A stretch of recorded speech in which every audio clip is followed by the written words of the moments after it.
జిల్లా రామచంద్రాపురంలో ప్లాస్టిక్ నిర్మూలనకు అవగాహన కల్పిస్తూ స్వర్ణాంధ్ర స్వచ్ఛాంధ్ర ర్యాలీ మానవహారం నిర్వహించారు.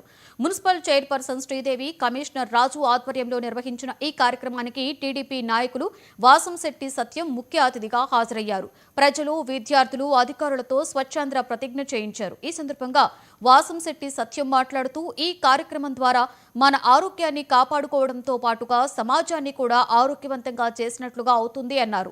ప్రతి నెల 3వ శనివారం ఈ కార్యక్రమాన్ని ప్రతిష్టాత్మకంగా నిర్వహిస్తున్నట్లుగా నిర్వాహకులు పేర్కొన్నారు.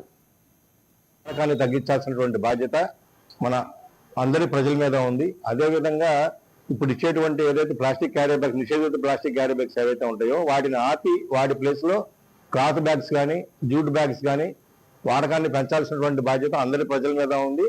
అదేవిధంగా దుకాణదారులందరూ కూడా వారి బాధ్యతగా ఈ 120 మైక్రాన్ కన్నా ఎక్కువ మందం కలిగినైతే వాడుకోవచ్చు, వాటిని ఇవ్వడం కోసం అని చెప్పేసి ఈ దుకాణంలో ప్లాస్టిక్ క్యారీ బ్యాగుల వాడకం నిషేధించబడింది.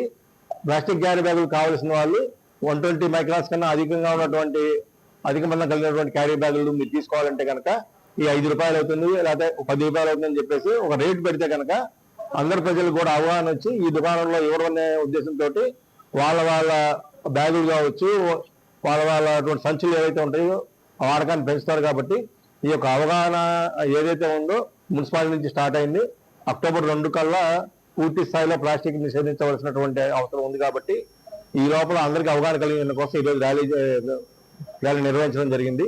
దీనికి అందరు ప్రజలు సహకరించి ఇక ముందు వారు బజార్కి వెళ్ళేటప్పుడు, మార్కెట్ వెళ్ళేటప్పుడు వారి చేతి సంచులు, జూట్ సంచులు ఉపయోగిస్తే కనుక ఇది ప్లాస్టిక్ క్యారీ బ్యాగుల వాడకం ఇది గణనీయంగా తగ్గేటువంటి అవకాశం ఉంది. కాబట్టి అందరు ప్రజలు కూడాను ఈ విషయాన్ని సహకరించవలసిందిగా కోరుతున్నాం.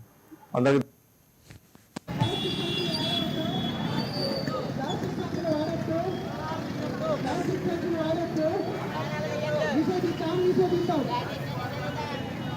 నిషేధిస్తాం